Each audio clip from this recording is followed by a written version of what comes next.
একেবারে নতুন একটি ভৌতিক গল্প নিয়ে আজকে হাজির হয়েছি। গল্পটি শেষ পর্যন্ত শুনবেন এবং গল্পটি কেমন লাগলো কমেন্টে জানাতে ভুলবেন না। তাহলে চলুন শুরু করা যাক আজকের আমাদের গল্প, পরিত্যক্ত ডাকবাংলো। কৃষ্ণচূড়ার লালাভাই মুরা গ্রামের নাম শান্তিপুর। কলকাতা থেকে প্রায় 100 কিলোমিটার দূরে এই নিভৃত গ্রামটি প্রকৃতির কূলে অবস্থিত। সেখানেই এক পরিত্যক্ত ডাকবাংলো, যা বহুদিন ধরে ভয় আর রহস্যের আধারে ঢাকা। ডাকবাংলোটির চারপাশে গাছপালার ঘন জঙ্গল, দিনের বেলাতেও সূর্যের আলো সেখানে ঠিকমতো পৌঁছায় না। গ্রামের প্রবীণদের মুখে শোনা যায়, একসময় ব্রিটিশ আমলে এখানে এক ইংরেজ অফিসার বাস করতেন, যিনি অদ্ভুত পরিস্থিতিতে নিখোঁজ হন। তারপর থেকে এই বাংলোকে কেউ ছুঁতে চায় না। কলকাতা থেকে আসা যুবক রুদ্রনীল সেন, যিনি একজন অনুসন্ধানী লেখক, ঠিক করলেন এখানে কিছুদিন থাকবেন। গ্রামের মানুষ তাকে অনেক বোঝানোর চেষ্টা করলেও তার কৌতূহল দমে না। এক সন্ধ্যায় তিনি এক স্থানীয় লোকের সাহায্যে বাংলোর দরজা খুললেন। দরজা খোলার সঙ্গে সঙ্গে এক অদ্ভুত গন্ধ বেরিয়ে এলো, যেন বাতাসে শতাব্দীর পুরনো দুঃস্বপ্নের গন্ধ। ভেতরে ঢুকে দেখলেন সব কিছুতেই ধুলো আর জালের স্তর। বাংলোর একপাশে একটি বিশাল খাট, জানালার পর্দাগুলো ছেঁড়া, আর মেঝেতে ছড়িয়ে ছিটিয়ে থাকা কিছু পুরনো কাগজপত্র। হঠাৎ করেই বাতাস ভারী হয়ে উঠল, যেন কেউ বা কিছু তার উপস্থিতি অনুভব করিয়ে দিচ্ছে। রাত বাড়ার সঙ্গে সঙ্গে বাংলোর পরিবেশ আরও ভয়ঙ্কর হয়ে উঠল। হঠাৎ করেই জানালার বাইরে থেকে একচাপা গুঙ্গানির শব্দ শোনা গেল। রুদ্রনীল মোমবাতি হাতে নিয়ে দরজার কাছে এগিয়ে গেলেন। দরজার বাইরে কেউ নেই, কিন্তু মাটিতে তাজা কাদা। পরদিন সকালে তিনি গ্রামের প্রবীণ বটুকেশ্বর বাবুর কাছে গেলেন। বৃদ্ধ দীর্ঘশ্বাস ফেলে বললেন, তুমি যে ভুল করছো তা সময়ই বুঝবে। রাতের পর রাত কেটে গেল। রুদ্রনীল বাংলোর পুরনো কাগজপত্র ঘেঁটে দেখলেন এক রহস্যময় চিঠি, যেখানে লেখা, আমি ফিরে আসব, কেউই রক্ষা পাবে না। রুদ্রনীল খোঁজ নিয়ে জানতে পারলেন এই বাংলোতে একসময় ইংরেজ অফিসার রবার্ট ক্লেমেন্স থাকতেন। তিনি ছিলেন নিষ্ঠুর ও অত্যাচারী। এক রাতে এক অজানা কারণে তিনি রহস্যজনকভাবে মারা যান এবং তার দেহ কখনো পাওয়া যায়নি। লোকমুখে প্রচলিত আছে তার আত্মা কখনো এখানে ঘুরে বেড়ায়, প্রতিশোধের অপেক্ষায়। এক রাতে রুদ্রনীল অনুভব করলেন কেউ যেন ধীরে ধীরে তার খাটের চারপাশে হাঁটছে। নিঃশ্বাসের শব্দ শোনা যাচ্ছে। দরজা আপনা আপনি খুলে গেল। মোমবাতির আলোয় তিনি দেখতে পেলেন এক ছায়ামূর্তি, যার চোখ দুটি লালচে অন্ধকারে জ্বলছে। ভয়ে শিহরণে তিনি চিৎকার করতে গিয়েও পারলেন না। একটি শীতল হাত তার কাঁধে স্পর্শ করল। রুদ্রনীল সেই মুহূর্তে যেন পাথরের মতো জমে গেলেন। হিমশীতল সেই হাতের স্পর্শ তার শরীরকে অবশ করে দিল। কাঁধের উপরে চাপ আরও বাড়তে লাগলো, যেন কেউ তাকে ধীরে ধীরে নিচের দিকে টানছে। মোমবাতির আলো দপদপ করে জ্বলল, তারপর হঠাৎ নিভে গেল। চারপাশের অন্ধকার এতটাই ঘন হয়ে উঠল যে হাত বাড়িয়েও নিজের আঙ্গুল দেখা যাচ্ছিল না। তারপরই কানে এলো এক ফিসফিসে গলা, তুমি চলে যাও, এখনও সময় আছে। রুদ্রনীল আতঙ্কে ধপ করে বসে পড়লেন মাটিতে। শরীরের রক্ত যেন জমে বরফ হয়ে গেল। অনেক চেষ্টা করেও চিৎকার করতে পারলেন না। কিছুক্ষণ পর অন্ধকার একটু হালকা হলে দেখলেন দরজাটা খোলা। বাইরে নিঃশব্দ রাত দাঁড়িয়ে আছে, যেন কিছুই ঘটেনি। পরদিন সকালে তিনি বুঝতে পারলেন এই বাংলোতে কিছু একটা আছে, যা তাকে এখান থেকে তাড়াতে চাইছে, কিন্তু কি? গ্রামে ফিরে এসে তিনি আবার বটুকেশ্বর বাবুর কাছে গেলেন। বৃদ্ধ প্রথমে কিছু বলতে চাইলেন না, কিন্তু অনেক অনুরোধের পর তিনি আস্তে আস্তে বলতে শুরু করলেন, এই বাংলোর অভিশাপ বহু পুরনো। ব্রিটিশ আমলে রবার্ট ক্লেমেন্স শুধু এক নিষ্ঠুর অফিসারই ছিলেন না, সে ছিল এক নৃশংস খুনি। গ্রামের অনেক মানুষকে অন্যায়ভাবে হত্যা করেছিলেন সে। একদিন এক তরুণী রাধিকা তাকে বাধা দিতে এলে সে তাকে নির্মমভাবে হত্যা করে। তারপর থেকেই বাংলোতে অদ্ভুত ঘটনা ঘটতে থাকে। এক রাতে রবার্ট নিজেই বাংলোর ভেতরে হারিয়ে যায়, আর কোনোদিন তার সন্ধান মেলেনি। রুদ্রনীল চুপচাপ শুনলেন। বাটুকেশ্বর বাবু বললেন, ওখানে যারা থাকে তারা আর ফিরে আসে না। এই কথা শুনে রুদ্রনীলের রক্ত হিম হয়ে গেল, কিন্তু গল্পের শেষ জানতে কিছু দৃঢ় প্রতিজ্ঞা। রাতের বেলা রুদ্রনীল আবার ডাকবাংলোতে ফিরে এলেন। এবার তিনি সব ভয় কাটিয়ে সত্যটা বের করবেন। সন্ধ্যা নামতেই বাংলোর ভেতরে আবার সেই অদ্ভুত অনুভূতি হতে লাগলো।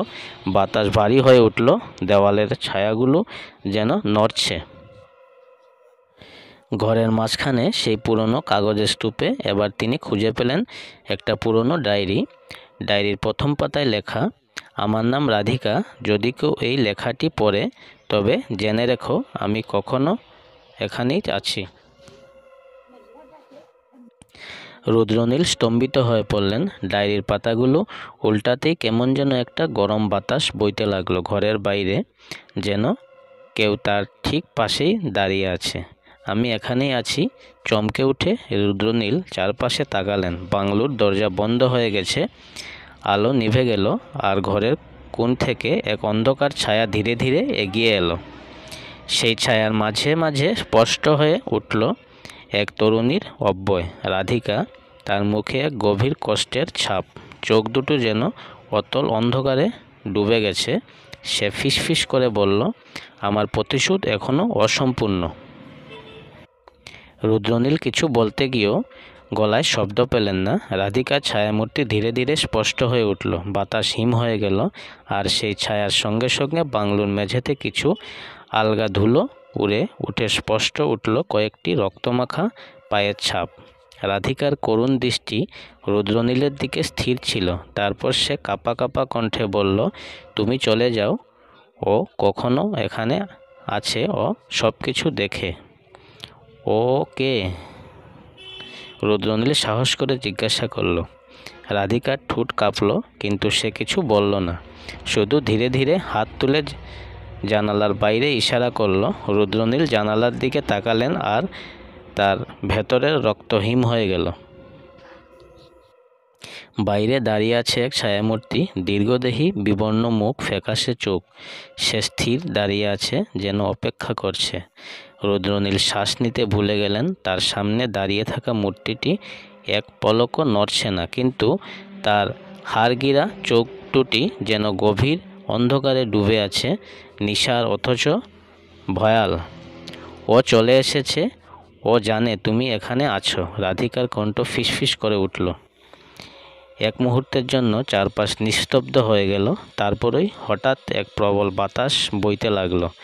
বাংলোর বাইরে দরজা জানালার পাল্লাগুলো নিজে থেকেই বিকট শব্দে কেঁপে উঠল। বাতাসের মধ্যে ভেসে এলো এক অদ্ভুত গন্ধ, যেন পচা মৃতদেহের গন্ধ। রুদ্রনীল দেখলেন জানালার বাইরে দাঁড়িয়ে থাকা ছায়ামূর্তি ধীরে ধীরে এগিয়ে আসছে। প্রতিটি পদক্ষেপে মাটির ধুলো উড়ে উঠছে, অথচ তার পায়ের কোনো শব্দ নেই। তিনি পেছনে সরে আসতে গিয়েও পারলেন না। রাধিকা, বলো কিভাবে মুক্তি পাবো? রাধিকা অসহায় চোখে তাকিয়ে বলল, ওর দেহ কখনো এই বাংলোর মাটির নিচে চাপা পড়ে আছে। যতদিন না সেটা মুক্তি পাবে ও কাউকে যেতে দেবে না। রুদ্রনীল রাধিকার কথা শুনে বুঝতে পারলেন তাকে বাংলোর মাটির নিচে কিছু একটা খুঁজতে হবে, কিন্তু কিভাবে? আর তার জন্য সময়ও খুব কম, কারণ রবার্টের ছায়া এগিয়ে আসছে। তিনি চারপাশে তাকিয়ে দেখলেন ঘরের এক কোণে মাটির কিছুটা অংশ অন্য জায়গার চেয়ে একটু আলাদা। মোমবাতির ক্ষীণ আলোয় তিনি লক্ষ্য করলেন সেখানে মাটির রং অন্যরকম, যেন সেটা অনেক বছর আগে খোঁড়া হয়েছিল। কোনো উপায় না দেখে তিনি দ্রুত হাতে যা পেলেন তাই দিয়ে মাটি খুঁজতে শুরু করলেন। খসখস করে মাটির নিচ থেকে উঠে এলো কাঠের কিছু টুকরো, আর তার নিচে ধাতব কিছু একটা। আর ঠিক তখনই বাংলোর দরজা প্রচণ্ড আওয়াজে খুলে গেল। রুদ্রনীল এক মুহূর্তের জন্য থমকে গেলেন। বাইরে দাঁড়িয়ে থাকা ছায়াটি বাংলোর ভেতরে ঢুকে পড়েছে। রুদ্রনীল জানতেন তার হাতে সময় খুবই কম। তিনি দ্রুত মাটি সরিয়ে ফেলতে লাগলেন। এবার সম্পূর্ণ কাঠের বাস্কটি বেরিয়ে এলো। সেটি পুরনো, কালচে, আর তার উপরে ছিল রক্তের দাগ। রাধিকা ফিসফিস করে বলল, ওকে মুক্ত করো, বাস্কটা খুলে দাও। কিন্তু ঠিক তখনই প্রচণ্ড ঠান্ডা বাতাসের ঝাপটা এসে রুদ্রনীলকে কয়েক হাত দূরে ছুঁড়ে ফেলে দিল। রবটের ছায়া এখন একেবারে তার সামনে। সে ধীরে ধীরে হাত বাড়ালো। তার চোখ দুটি গাঢ় অন্ধকারে ডুবে গেছে, আর ঠোঁটে এক বিকৃত হাসি। রুদ্রনীল যন্ত্রণায় উঠে দাঁড়ানোর চেষ্টা করলেন, কিন্তু শরীর যেন অবশ হয়ে গেছে। রবটের ছায়া এখন একেবারে তার সামনে। হঠাৎই রাধিকা সামনে এগিয়ে এসে বলে, আমি আমার প্রতিশোধ চাই। আর তার হাত জ্বলতে শুরু করলো। আর সেই আগুনের আলোয় রুদ্রনীল দেখলেন রবটের মুখমণ্ডলে ভয়ের ছাপ। রাধিকা হাত উঁচিয়ে এক ঝাটকায় বাক্সের ঢাকনা খুলে দিলেন। এক মুহূর্তের জন্য পুরো বাংলোয় আলো ঝলসে উঠল। আর তারপর সব কিছু নিস্তব্ধ হয়ে গেল। রুদ্রনীল চোখ খুলে দেখলেন বাংলোর ভেতরে আর কেউ নেই। বাতাস ভারী, কিন্তু এখন আর সেই অশুভ অনুভূতি নেই। বাস্কের ভেতরে কঙ্কালের একটি হাত পড়ে আছে। সেটাই রবটের দেহাবশেষ। রাধিকা কোথাও নেই। তিনি ধীরে ধীরে বাইরে বেরিয়ে এলেন। সকালে গ্রামের লোকেরা তাকে দেখে বিস্মিত হলো, কারণ এত বছর পর কেউ বাংলোতে রাত কাটিয়ে ফিরে এসেছে। বাটুকেশ্বরবাবু তার দিকে তাকিয়ে শুধু বললেন, ওরা কি মুক্তি পেল? রুদ্রনীল তাকালেন বাংলোর দিকে। এক মুহূর্তের জন্য মনে হলো বাংলোর ধুলো জমা কাচের ওপাশ থেকে কেউ হাসছে। গল্পটি আজকের জন্য এখানেই সমাপ্ত করলাম। গল্পটি আপনাদের কেমন লাগলো কমেন্টে জানাতে ভুলবেন না। আর এ ধরনের গল্প প্রতিনিয়ত পেতে আমাদের চ্যানেলটি সাবস্ক্রাইব করে রাখতে পারেন। তাহলে আজকের জন্য বিদায় নিচ্ছি। সবাই ভালো থাকবেন। দেখা হবে অন্য কোনো ভৌতিক ভিডিওর সাথে। ধন্যবাদ।